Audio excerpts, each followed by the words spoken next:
Bienvenidos a la Liga al Día, primera edición del mes de diciembre y una después de partidos calentitos en el fútbol español. Me acompañan Rodrigo Fáez y Moisés Llorens. Yo soy Carolina Guillén y este es el menú del día. El Barcelona ganó y gustó. Joao golpea al Atleti. El despertar de Rodrigo en el Real Madrid que tiene a todos felices. ¿Y qué nos traen nuestros insiders? ¿Qué pasa con Ter Stegen? El sueño de Vítor pronto que se cumple. Esto es algo de lo que usted va a escuchar aquí en la Liga al Día. Y hay que comenzar, por supuesto, con este gran triunfo del Barcelona. Se hablaba de que el partido ante el Atlético de Madrid podía ser un punto de inflexión. En Montjuic le salió todo bien, especialmente esa gran primera parte del equipo de Xavi. Vamos a partir de ver las estadísticas porque quiero que ustedes me analicen lo que sucedió. En cuanto a la posesión, en cuanto a la presión, bueno, en la vuelta de Frenkie de Jong al 11 de Xavi, el gran protagonista fue Joao Félix, de él vamos a hablar más adelante porque fue quien marcó el único gol del partido. Iñaki Peña evitó cualquier gol de colchonera y los de Xavi se ponen a 4 puntos del Real Madrid y del Girona. A ver, Moy, ¿coincides de que fue el mejor partido de la temporada, tal como opina el propio entrenador? Bueno, buenas tardes, saludos a todos, evidentemente, a ti, Caro, a Rodri, a todos los compañeros y a toda la audiencia. Veniendo de donde venía el Barça, sí, ha tenido momentos muy lúcidos de fútbol el Barça, contra el Betis y el Amberes, que lo hemos dicho, lo hemos repetido 60 millones de veces, contra el Madrid tuvo una primera parte muy buena.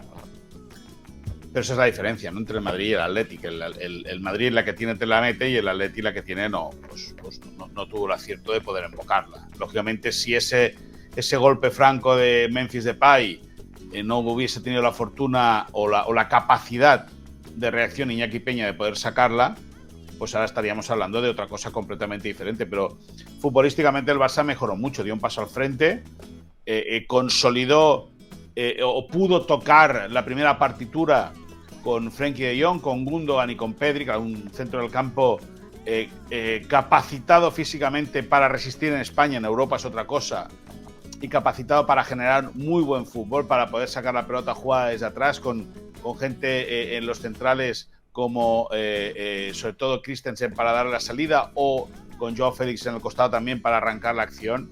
Bueno, sí, coincido, o digo, o me atrevería a afirmar que fueron en global el mejor partido del Barça de la temporada por la calidad del rival, pero sobre todo una primera parte que deja de donde venía el Barça pues esperanzas ilusionantes, sobre todo a ver si es capaz de mantener sanos a sus mejores futbolistas, que no vuelvan a caer lesionados, y evidentemente jugando así el Barça puede aspirar a hacer una temporada muy muy buena. A ver, Rodrigo, ¿por qué fue tan buena primera parte del Barcelona y no tan así para el Atlético de Madrid? ¿Cuál fue el factor que jugó a favor o en contra?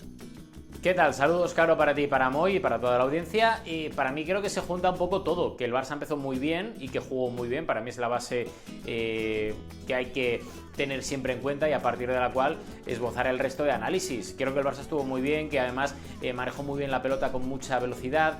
Creo que además la presión tras pérdida del Barça fue muy buena para ahogar precisamente la posesión poca e inerte la que tuvo el Atlético de Madrid en los primeros 45 minutos, y ahí tienes que juntar todo eso, que es una virtud del Barça, con que el Atlético de Madrid no hizo nada. O sea, no hizo nada. Imprecisiones de gente que está o que se le espera un mínimo en un partido de esta trascendencia, muy flojos atrás, sobre todo Nahuel, que fue sustituido al descanso, que en ese gol de Joao Félix mucha gente sigue preguntándose 24 horas casi después por qué se defendió de esa forma, pases que no llegaban a sus compañeros, bueno, un poco todo, incluso el propio Cholo Simeone, que para mí creo que pecó ayer de utilizar seguramente lo que le hizo muy grande al Atlético de Madrid desde el mes de enero, el hecho de tener esa defensa de 3, pero creo que despobló demasiado el centro del campo, y ahí cuando tienes a Frenkie de Jong, cuando tienes a Pedri, sobre todo estos dos que hicieron de las suyas junto con Gundogan, pues haces que crezca el Barça y que desde el minuto 1 el Barça fue mejor. Entonces a partir de ahí mezclamos todo en ese gol y creo que la victoria del Barça es justa, aunque corta, porque recordemos que en el mejor partido del Barça del año, como decís vosotros ahora, el Barça consigue 1-0 de renta solo, que tuvo oportunidades, pero no las materializó, y el Atlético de Madrid sí que tuvo un par de ellas al final que pudo ser el empate, ¿no?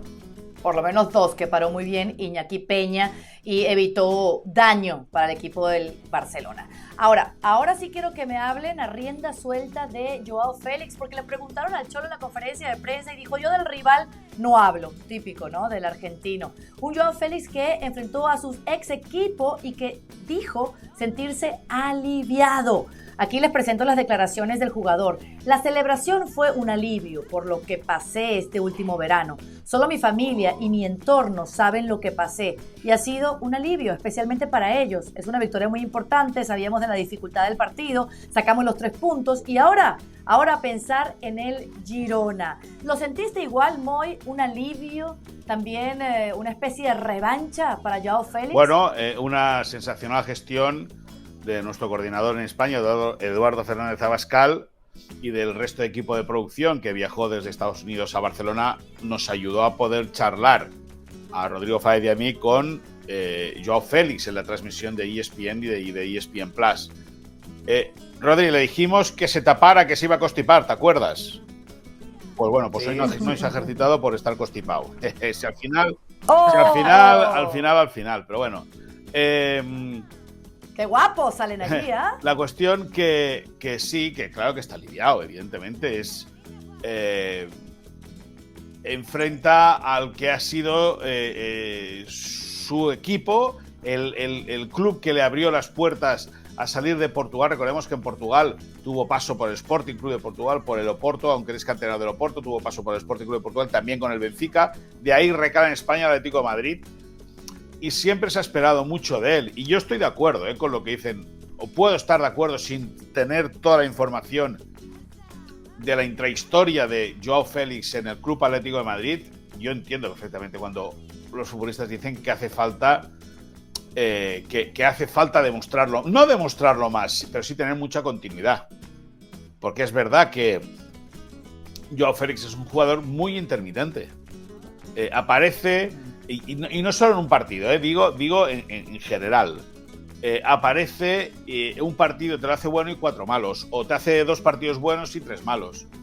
Y está claro que nunca vamos a tener el nivel tan alto, ni se le puede pedir la exigencia a los futbolistas de hoy en día que en su día tuvieron Lionel Messi y Cristiano Ronaldo, porque eso es pedir algo imposible. Pero sí que es necesario que los futbolistas tengan una regularidad. También es verdad que pese a que él dice sentirse a gusto en el esquema táctico y en la idea futbolística del Barça y de Xavi Hernández, también es cierto que él ha sido parte de las víctimas colaterales de las lesiones que ha sufrido el Barça, porque le han faltado centrocampistas que conectaran bien con él, y entonces él tampoco pudo lucir. Pero bueno, está bien que estuviese hipermotivado ante el Atlético de Madrid, pero hay que verlo el domingo contra el Girona y el domingo o el sábado 16 en Valencia, en Mestalla ante el Valencia. O sea, cuando agarre 5 o 6 partidos buenos y sea determinante en 5 o 6 partidos, entonces podremos empezar a hablar de que Joao Félix es un futbolista determinante en el Barça.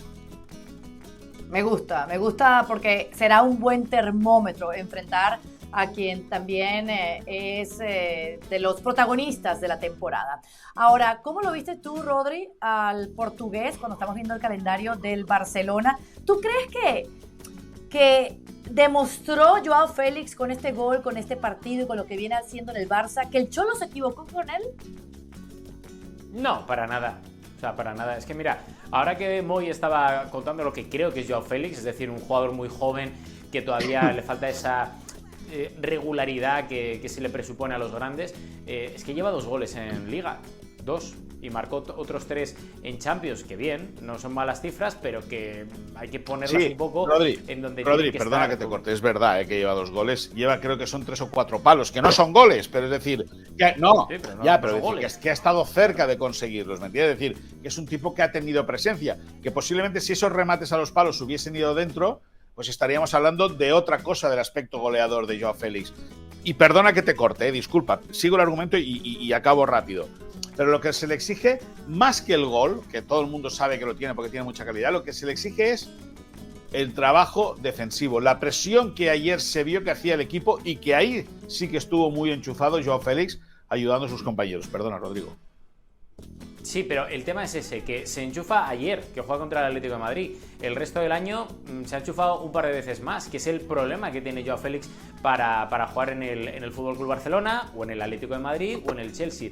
Él, creo que además lo define muy bien Josema Jiménez, el capitán del Atlético de Madrid, el otro día en la entrevista que tuvimos con él en ESPN, diciendo que es un jugador al que no le gusta defender, ¿no? Como que no se sacrifica tanto y que prefiere sacrificarse en ataque, lo cual no es malo, eso para nada creo que además sea una crítica por parte del Atlético de Madrid, pero que en el Barça muchas veces la gente se engaña. Cuando yo recuerdo que cubría a pie de campo al Barça de Villa, de Iniesta, del propio Xavi, de toda esta gente que para mí es el Barça que mejor jugó en la historia, yo recuerdo que la presión tras pérdida era tremenda, y ver a Villa, que era el delantero centro histórico de la selección española, meterse en banda y defender el primero, y ver a Iniesta también defender y a Xavi defender, al final decías tú, son gente que ataca, sí, pero es que luego también defiende, que es lo que creo que le falta un poco a Joao Félix para encajar a la perfección en el esquema de Xavi, y que creo que lo está haciendo y pienso que está en el camino, pero necesita eso, porque de momento a mí lo que estamos viendo de Joao Félix en el Barça me parece más positivo que en el Atlético de Madrid, eso es una obviedad. Le viene mucho mejor el sistema táctico de Xavi que el de Simeone, también es una obviedad,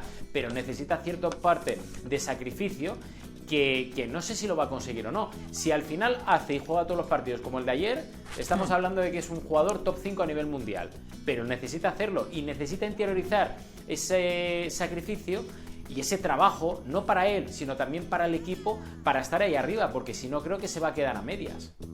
Bueno, ya vamos a hablar un poquito más de Joao Félix, se los tengo reservadito para la bronca del día. Ahora hay temas más importantes, como fue esa victoria plácida del Real Madrid en el Santiago Bernabéu contra el Granada. Nada para sorprendernos, aquí habíamos hablado en la previa de este partido, de la calidad del rival, pues que no era pues mayor grado de dificultad. 2-0 el gol de Brahim Díaz en la primera parte y luego el de Rodrigo. Rodrigo, voy a empezar contigo, porque un partido donde se lesionó Dani Carvajal en la primera parte, ya se ha confirmado que esa sobrecarga termina siendo lesión y se perderá un mes. Es decir, con suerte volvería para la Supercopa de España, esa que se va a jugar semifinales contra el Atlético de Madrid en Arabia Saudita el 10 de enero. Más allá de esto, ¿qué me puedes decir de la victoria del equipo de Ancelotti?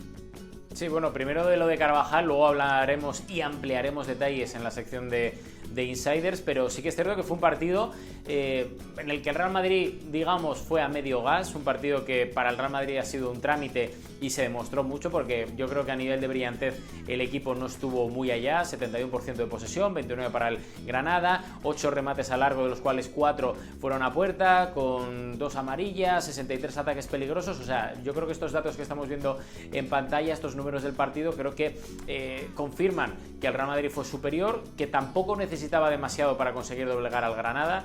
Creo que fue el típico partido en el que el Real Madrid no tuvo demasiados problemas, y decía uno de nuestros compañeros en la cobertura del Barça español, del Barça Atlético de Madrid, perdón, decía Mario Suárez fuera cuando estábamos viendo el partido que el Madrid y este tipo de equipos descansan más cuando están jugando este tipo de encuentros en el que el potencial es tan diferente entre unos y otros que en un entrenamiento, y te dio esa sensación, porque al final un Madrid a medio gas gana sin problemas al Granada, que además estrenaba entrenador, el cacique Medina, y donde los jugadores no sabían exactamente a dónde ir. Brian Zaragoza muy desdibujado, Gonzalo Villar tampoco tuvo mucho protagonismo, que eran dos de los jugadores que a mí me parecen muy interesantes para el Granada, y al final pues ¿en qué se traduce? Que no tuvo problemas el Madrid, que se consigue los 3 puntos, que se aguanta ahí arriba, y que una pena lo de Carvajal, que luego insistimos, ampliaremos mucho más los detalles de esa lesión ya confirmada, pero que el resto fue bastante plácida la tarde-noche del sábado, ¿no? ¿La viste igual, Moy? Sí, bueno, más que plácida, yo creo que fue pírrica.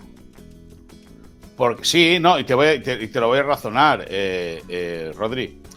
La cosa está muy igualada arriba, es decir, al final vamos a ver si el Girona hasta dónde aguanta, si es que aguanta, o ojalá aguantase, pero la cosa va a estar muy, muy, muy enganchada entre el Barça, el Madrid, el Atleti y digo el Girona, ¿no? Y te puede ir de goles, Rodrigo.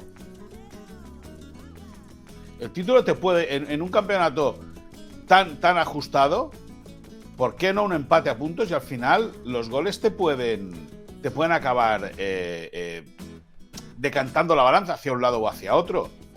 y es verdad, y estoy muy de acuerdo con eso que decía Rodri en relación a lo de Mario Suárez, ¿no? Que el equipo descansaba, y es que se veía que el Madrid hizo lo más difícil, que fue, bueno, más difícil, lo más complicado, lo hizo en la primera parte, que es adelantarse en el marcador. Por cierto, un excepcional Brahim Díaz, que es un futbolista diferencial en los efectivos que le quedan vivos o sanos al Real Madrid.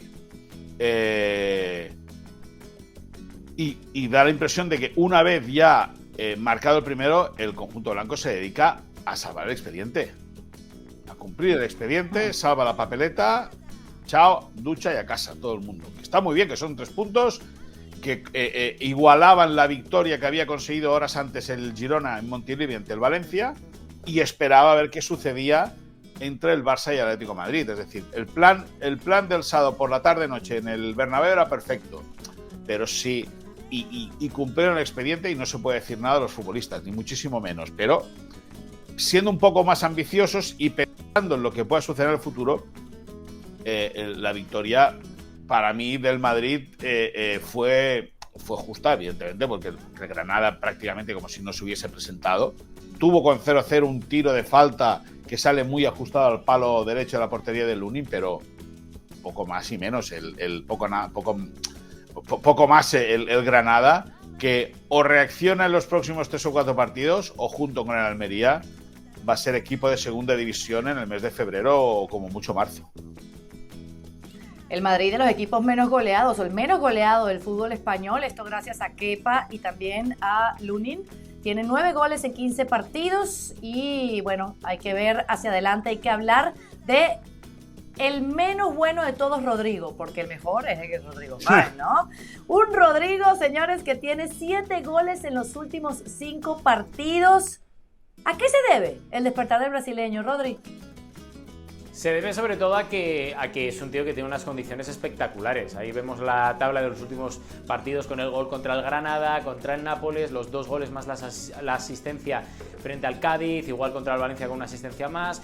Lo que hizo contra el Sporting de Braga es un chico que tiene unas condiciones tremendas. Y cuando le vino esa mala racha el mes pasado lo dijimos, es un jugador por el cual el Real Madrid va a esperar, y un jugador que seguramente esta temporada empezó decepcionando un poco a todo el mundo, a todo el madridismo, porque mucha gente esperaba lo que ahora mismo sí que está haciendo, ¿no? Marcar goles, asistir, ser bueno para el equipo. Es un jugador que tiene una calidad para mí tremenda. Es un jugador que además tiene un gol diferencial respecto a Vinicius. Creo que en el momento complicado y en el momento en el que nadie se lo espera, él tiene ese gol o ese toque de magia, llamadlo X, que por ejemplo Vinicius o el resto de jugadores no tienen, porque él carecerá de otras opciones, pero tiene ese oportunismo y sobre todo tiene calidad. Es que es muy buen jugador.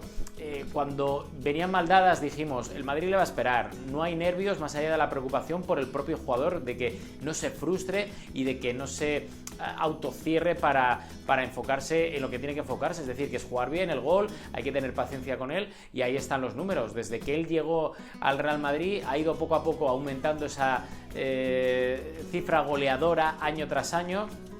Y esta temporada es una temporada muy complicada, también de transición, porque no está Benzema, con quien se asociaba muy bien la temporada pasada. Vinicius está lesionado, que es su mejor amigo, y al final, claro, son muchos los factores que hacen que él haya tenido que dar ese pasito hacia adelante, que ahora sí que ha dado y que antes se le pedía. Porque si Rodrigo quiere ser un buen jugador, pues tiene que quedarse como está. Pero si quiere ser el crack mundial que él tiene entre ceja y ceja, tiene que dar ese pasito hacia adelante, no solo haciendo lo que ha hecho este último mes, sino haciendo cosas más importantes todavía, ¿no? Claro, y ahora mismo pues respondiendo con esta racha a los que tienen fe en él. Y uno de ellos podría ser Carleto Ancelotti, que dijo: hoy Rodrigo ha desmentido a aquellos que piensan que solo marca por la izquierda. Le puse por la derecha porque pensaba que iba a tener más espacio. Bueno, Moy, aquí de sus defensores, Carleto Ancelotti lo cambió y marcó. ¿Qué significa esto? Pues que Carleto maneja muy bien, Ancelotti maneja muy bien el tempo y los egos, el tempo de su plantilla y los egos de los jugadores. Y el ego en este caso lo digo positivo en el tema de Rodrigo, porque siempre está en un tercer o cuarto plano. Él, con el tema también del racismo, ha tratado de llamar la atención, porque se ha sentido atacado, evidentemente, pero bueno, Rodrigo sabe que todo el foco se lo va a llevar Vinicius. En esa desgraciada guerra que tienen que están lidiando esta temporada los futbolistas brasileños del Real Madrid. Con todo, Ancelotti sabe del potencial de Rodrigo y sabe que los goles iban a llegar. Es más, creo que dijo que al final de temporada Vinicius y Rodrigo acabarían con más goles que Jude Bellingham. Y con esta racha que ha agarrado ahora Rodrigo, bueno, pues está ayudando al equipo a desatascar o a cerrar partidos, no te digo complicados, porque el del sábado no lo fue, pero sí partidos importantes para que el Madrid siga en lo más alto de la clasificación junto con el Girona. Ahí está. Bueno, el despertar de Rodrigo clave entonces para un momento en una era donde es la era post-Benzema y en una era donde todavía el Madrid no tiene 9 y todos los goles los está marcando Jude Bellingham. Vámonos para los insiders, la información de primera mano. Porque aquí quiero empezar con Rodrigo Fáez. ¿Qué pasa entre Jiménez y Joao Félix? Que ayer hubo palabras y algo más casi que palabras en ese enfrentamiento, en ese marcaje individual que tuvo Josema Jiménez sobre Joao Félix, más allá de tener que compartirlo con Nahuel, etcétera. Joao Félix ayer ganó la partida a nivel individual a sus excompañeros, pero hubo un momento de tensión en el cual Joao recibe un empujón de Jiménez y Jiménez le dice si quieres pelea, ¿no? Después de calentarse y después de calentar un poco mutuamente los dos jugadores, el propio Jiménez es el que finalmente dice ¿qué pasa? ¿Qué te pasa? ¿Quieres pelea?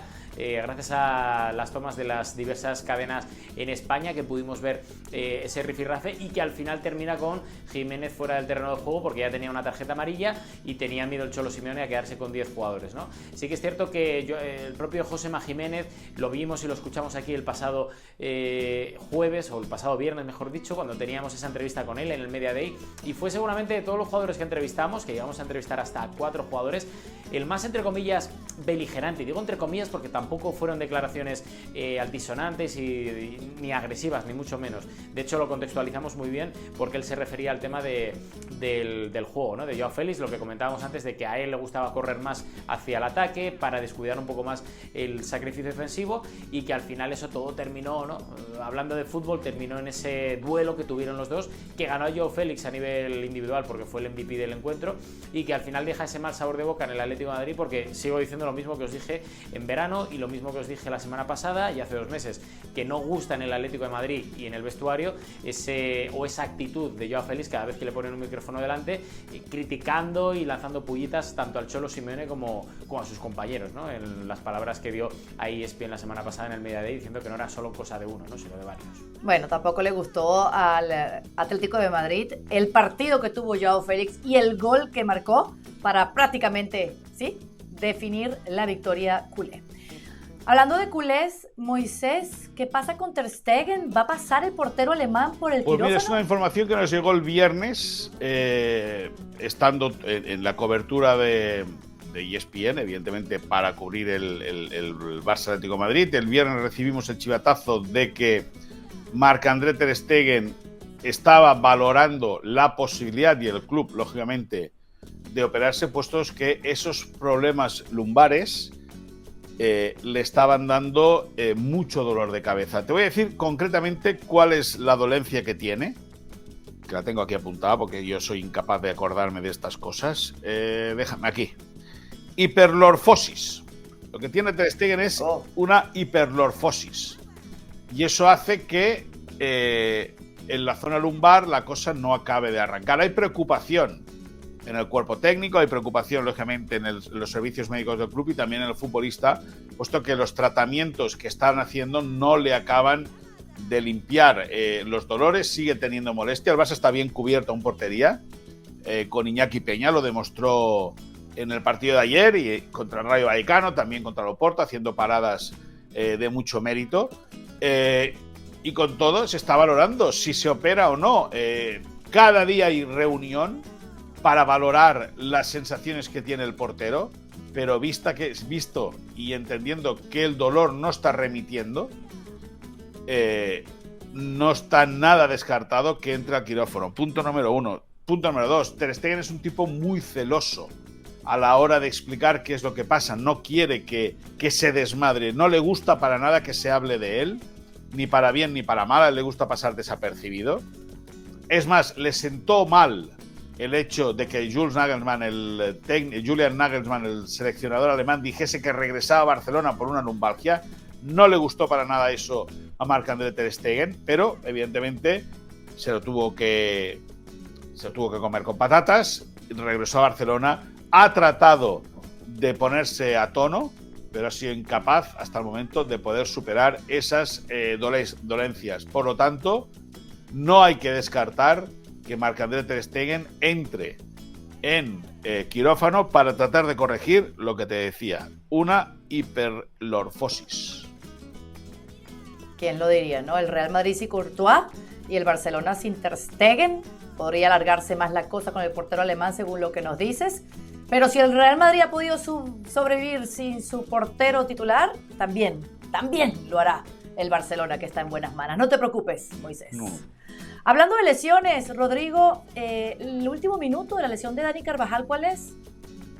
Bueno, tiene una lesión en el sóleo de la pierna izquierda y va a estar de baja entre 3 y 4 semanas. El objetivo que tiene, según las fuentes que manejamos en el club, es llegar a tiempo a ese partido, el primero de la Supercopa de España en Arabia Saudita, contra el Atlético de Madrid, y veremos a ver si consigue recuperarse a tiempo o incluso antes. Veremos a ver, porque lo que está claro es que en 2023 ya no va a volver a jugar Dani Carvajal, despertando viejos fantasmas que ya tenía precisamente aparcados por las lesiones de principio de temporada, que era un lastre que condicionaba mucho la regularidad del capitán del Real Madrid, ¿no? Y da la sensación, por lo que hemos confirmado en las últimas horas a través de gente muy cercana en el club, que él está bien a nivel mental, a nivel psicológico, que sabe que tiene que empezar a trabajar desde hoy mismo, si no mañana, para intentar recuperarse cuanto antes. Y a esto voy a decir una cosa, Caro, tiene mucho mérito que el Real Madrid, con Carvajal lesionado, con Camavinga, con Tchouaméni, con Vinicius, con Courtois, con Militao, con Arda Güler, con las lesiones que han tenido Modric, que sigue todavía pendiente de recuperación, con las anteriores de Dani Ceballos, etcétera, siga todavía siendo el líder o colíder, mejor dicho, con el Girona de la tabla, haya sido primer clasificado de la fase de grupos de la Champions, y de momento no se le puede poner ningún pero ni al Real Madrid como equipo, ni a Ancelotti, que no ha dicho nada más alto ni una palabra más alta que la otra sobre el tema de las lesiones, más allá de lo que dijo el otro día el calendario del partido contra el Alavés, pero del resto no se ha quejado absolutamente nada. Por tanto, desde aquí al Real Madrid, que como sabemos que lo ve todo, cuiden a Ancelotti, que es un tesoro, llega a ser cualquier otro entrenador y pone el grito en el cielo. Sí, así que se prepare Lucas Vázquez, que va a haber bastante minutos ahí en el lateral del Real Madrid. Moy, ¿quién estuvo espiando al Barcelona? ¿Me detallas un poquito más? Sí, es una cosa sorprendente que hemos conocido en el día de hoy. Raúl Cabañero espió al Barça. Y tú dices, ¿y quién es Raúl Cabañero? ¿Quién es? Ajá. Pues uno de los asistentes de Sánchez Martínez, el colegiado del partido de ayer. Cuando acabó la primera parte, tanto el primer acto como el segundo, se acercó a la puerta del vestuario del Barça, sabedores que no estaban contentos con la actuación arbitral, para escuchar y evidentemente poder alargar lo que sería el acta. Edu Polo, según cuentan los compañeros del diario Sport, Edu Polo, que es compañero y amigo nuestro y es el asistente personal de prensa de Xavi Hernández, contratado por el club, fue el que le dijo al asistente, al linier de Sánchez Martínez, que qué hacía ahí, que lo mejor que podía hacer era irse, porque la cosa no estaba... Estaban muy felices por el triunfo, pero la cosa no estaba perfecta como para que los jugadores lo vieran ahí, porque están disgustados con la labor arbitral que habían sufrido o que habían vivido durante el partido ante el Atlético de Madrid. A Cabañero, al asistente, la cosa no le hizo gracia. Fue evidentemente a su vestuario, al vestuario de los árbitros, y ahí se lo comentó a Sánchez Martínez, el colegiado murciano. Cada uno que saque sus conclusiones, pero cuando el árbitro y sus asistentes sacaban los partidos, normalmente se van hacia su vestuario a descansar, a relajarse, a ducharse, a arreglarse, para luego que sean trasladados o al hotel o bien al aeropuerto para regresar a su punto de origen, donde tengan que ir. Lo que no es normal es que un asistente se quede escuchando lo que pasa a la puerta del vestuario de un equipo como el Barça para luego decírselo al árbitro principal del partido. Wow, wow. Ahora, esto no es una práctica No, común. no, para nada. ¿En qué momento escriben el acta los árbitros? ¿En ese camino al hotel? No, ¿O en el mismo antes de estadio, salir, en el o mismo ya? estadio, antes de irse, tienen que redactar el acta. Es decir, lo último que hacen. Los árbitros cierran el partido cuando firman el acta y la entregan. Ahí ya cierran definitivamente el partido. Porque fíjate que a veces acaba un partido y en el acta sale, por ejemplo, acabado el encuentro, en el túnel de vestuarios hubo una bronca, no sé qué, acabado el partido y con los futbolistas ya en sus vestuarios, fulanito salió y le dijo al otro no sé qué. O sea, eso está vivo, por lo tanto, cuando el árbitro firma el acta es cuando se cierra definitivamente el partido. Y sorprende, en el Barça, sorprende mucho que un asistente estuviera pendiente de lo que se decía dentro del vestuario del Barça. Eso es una arte malísima por parte del asistente. Lo que sí pueden hacer es hacer un anexo al acta por si acaso luego se enteran de algo más, que espero que no fuera la intención, porque vamos, sería... Bueno, no voy a ahorrarme el calificativo por no meterme con el colectivo arbitral, pero sería... No, y hay voces, Carol, que le están pidiendo al Barça que vayan hasta el fondo con este tema. Claro, porque este espionaje influyó en el acta que escribió el árbitro del No, partido. pero luego te puedes guardar alguna matrícula. ¿Entiendes lo que te quiero decir? O sea, yo no sé qué objetivo tenía.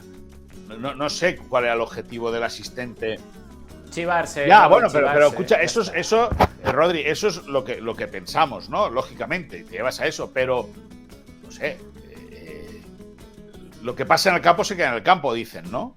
El Barça se queja de un penalti discutible o penalti para algunos claro, para otros discutible sobre Joao Félix, que si César Azpilicueta pudo ser expulsado, bueno, infinidad de cosas según siempre el lado azulgrana que hizo que el grupo entrase calentito con la labor arbitral. Algo deberían saber o intuir ellos para ir a chafardear, que es lo que se está diciendo en el vestuario del Barça.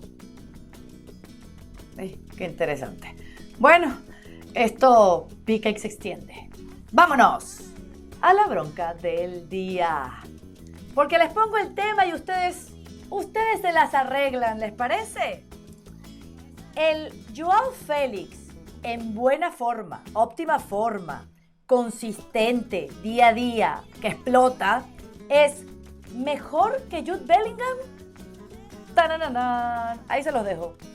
Si es que el problema, Caro, de la pregunta no es si explota, es a ver cuándo explota, porque por Joao Félix ya llevamos esperando mucho tiempo y Joao Félix no explotó en el Atlético de Madrid, tuvo rachas buenas, pero no explotó en el Atlético de Madrid, sigue sin explotar en el FC Barcelona, ha tenido partidos seguramente mejores que en el Atlético de Madrid, pero de momento en apenas 2 meses y medio no puedes rascar como explosión lo que está haciendo Joao Félix en el FC Barcelona.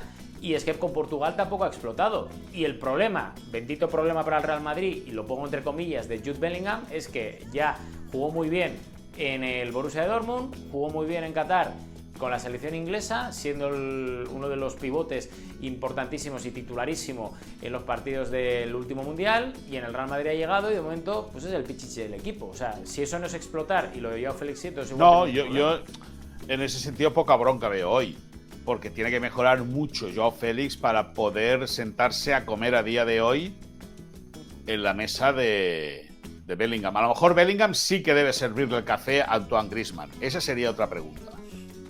Esa sería otra historia. Pero no, yo creo que Joao Félix aún le queda hacer cola para poder aspirar a sentarse en la mesa de Antoine Griezmann, que es sin duda el mejor futbolista de la liga a día de hoy. Y luego es verdad que los números, más que el fútbol, los números de Jude Bellingham son muy buenos, porque decir lo otro sería, o decir lo contrario sería negar la evidencia. Y es cierto también que ahora con ese resurgir goleador de Rodrigo, pues a lo mejor Bellingham se siente más relajado y puede dedicarse o puede centrarse en hacer otras cosas que las hace muy bien, como es asistir a compañeros, como es jugar desde atrás, como es llegar desde la segunda línea, eso es sin duda. Ahora, a Joao Félix le queda mucho aún, mucho, como para poder pensar en compararlo con Jude Bellingham. Ya te digo que en una mesa de dos, Bellingham le sirve el café a Antoine Griezmann sin duda. Yo creo que Jude Bellingham, o no veis los partidos del Real Madrid, o igual yo no tengo ni idea de fútbol, pero vamos, estoy de acuerdo en que Griezmann para mí es el mejor jugador de la temporada pasada. Esta temporada empezó de menos a más. Ayer estuvo desaparecido, por cierto, cosa que Jude Bellingham cuando jugó el Real Madrid en Montjuic no. Jude Bellingham fue el que marca el gol y el que se pone el equipo al hombro para intentar remontar y para conseguir la remontada frente al Barça. Y yo creo que Bellingham no es solo ese empujador de balones yo no he dicho eso, de la red. No, pero como se dice no, mucho en Barcelona, bueno, y escúchame. Hasta hace 2 semanas escúchame, Antoine Griezmann estuvo desaparecido contra el Barça, Bellingham estuvo desaparecido contra el Granada. O sea, bueno, claro. Bueno, es que claro, es que vistos así, vistos así, ¿qué quieres que te diga, Rodrigo? Evidentemente. No, es que debéis de querer que Bellingham, que tiene 20 años recién cumplidos, sea Leo Messi. Lo ponen de punta de pivote y está jugando bien. Es que lo estáis vendiendo junto a Arda Güler como futuro Balón de Oro. Y los tres son Güler, Vinicius y Bellingham. De ahí sale los próximos 18 balones de oro. Por lo tanto, si Griezmann, si estoy cansado de ver a gente del Barça levantar balones de oro. Si Griezmann estuvo desaparecido contra el Barça, Bellingham lo estuvo contra nada. Simplemente piensa eso. Ya, pues te digo lo contrario. Piensa que el jugador que empieza la remontada y que acaba remontando gracias a su juego al Barça en el Clásico es Bellingham. Y ahí pues ya está, es decir, es que eso no vale, es que no tiene ningún sentido, claro. Y entonces es que esas son comparaciones del pasado. Estamos hablando del presente, hemos empezado hablando de Joao Félix, que si Joao Félix tal, entonces lo traes a colación lo de Griezmann porque es el mejor futbolista de la liga sin ningún tipo de duda, y luego tú pones en boca, creo mía, y hace mucho tiempo que no digo que Bellingham está para empujar balones. Hace 2 semanas lo dijiste. Tira de videoteca y verás cómo hace mucho más. No pasa nada. Pero bueno, insisto. Griezmann estuvo desaparecido contra el Barça, Bellingham estuvo desaparecido contra Granada. Bueno, te voy a tirar un tiempo extra para que se te suban los ánimos, ¿verdad? Y no quedes ahí capaz después de la que te ha dado la repasada. No me ha dado ninguna repasada. Bueno, ustedes saben que Vitor Roque se despidió de su fanaticada con el Atlético Paranaense en Brasil y es inminente que estará incorporándose al Barcelona en este mercado de invierno. Esto dijo el jugador: mi sueño siempre fue jugar en Europa y en un club de la grandeza del Barcelona, donde tantos brasileños han triunfado. Lo que tengo que hacer ahora es seguir trabajando con humildad y si lo hago estoy seguro de que las cosas van a salir. Bueno, ¿cómo le van a salir las cosas a Roque en el Barça? Bueno, pues esperemos que bien. Es una apuesta importante, 18 años. Se le ve atrevido, por lo que dicen, es un tipo valiente que no se va a arrugar. Pero bueno, a ver, nada tiene que ver el fútbol brasileño con el fútbol español. Y nada tiene que ver el Atlético Paranaense con el Barça. Fíjate cómo a Vinicius, que llega del Flamengo, que es el club más pasional, dicen, de Brasil, ¿cómo le costó? Bueno, le costó hasta el punto que Zidane quiso echar a Vinicius. Le costó eso. Le costó tanto integrarse que Zidane dijo, si nos lo quitamos de encima, chao, uno menos. Pues vamos a ver qué adaptación tiene al fútbol europeo. Lo que te digo, llega con 18 años, llega una plantilla muy joven. Es un tipo que resuelve bien dentro del área, pero no es lo mismo jugar en el fútbol brasileño, con todo el respeto y todo el cariño, que también tienen su presión, evidentemente, que a lo mejor venir sabiendo que has costado 60 millones de euros, 30 fijos y 31 en variables, y que el foco mediático va a estar encima tuyo en todo momento. Yo creo que, bueno, que está bien que tenga un sueño y que lo diga abiertamente, no pasa nada, es lo que dicen todos los jugadores. y ya está. O sea, al final es una incógnita porque en España no se consume la liga brasileña, lo único que llegan son los goles de uno o de otro, no se conocía cómo jugaba Vinicius, no se conocía cómo jugaba Rodrigo Goes, tampoco se conoce cómo es Víctor Roque. Lo que está claro es que el Barça para mí necesita un delantero. ¿Qué es Víctor Roque? Fenomenal para Xavi y los suyos. ¿Qué es otro jugador? Pues veremos a ver, pero está claro que lo que no puede hacer el Barça es que partidos como el de ayer se perdone tanto, como también perdonó en el día del Real Madrid, y necesita un delantero. Pues oye, que le vaya bien, que le vaya bonito, será bonito para la liga y positivo, y sobre todo ayudar al Barça, ¿no? Veremos a ver. Eso es lo importante, ayudar al Barcelona, que está a 4 puntos del Real Madrid y del Girona, y que le ha ganado al Atlético de Madrid, y todo lo que venga ahora es para más. Como la Liga al Día, que ha tenido un gran arranque de semana con esta entrega después de lo que ha pasado tanto en Montjuic como en el Bernabéu. Moisés, Rodrigo, muchísimas gracias y hasta la próxima. Hasta jueves. Chao, chao. Chao, chao, chao.